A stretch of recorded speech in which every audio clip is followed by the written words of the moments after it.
तर एक दुःखद बातमी समोर येते। आंबोलीच्या दरीत कोसळून एका तरुणाचा मृत्यू झालाय। कावळेसाद येथील दरीत हा मृतदेह सापडलाय। कोल्हापूरच्या तरुणाचा सिंधुदुर्गात मृत्यू झालाय। तर मृतदेह बाहेर काढण्यात प्रशासनाला यश आलेलं आहे। सावंतवाडी पोलीस स्थानिकांच्या मदतीने हा मृतदेह बाहेर काढण्यात आलाय। कोल्हापूर येथील राजेंद्र बाळासाहेब सनगर यांचा मृतदेह बाहेर काढण्यात आता प्रशासनाला यश आलंय। एनडीआरएफ टीम तसेच रेस्क्यू पथक, सावंतवाडी पोलीस आणि स्थानिक नागरिकांच्या मदतीने ही मोहीम दुपारी 12 वाजण्याच्या सुमारास यशस्वी झाली।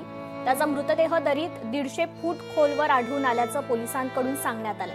त्यानंतर तो मृतदेह उत्तरीय तपासणीसाठी आंबोली प्राथमिक आरोग्य केंद्रात हलवण्यात आला।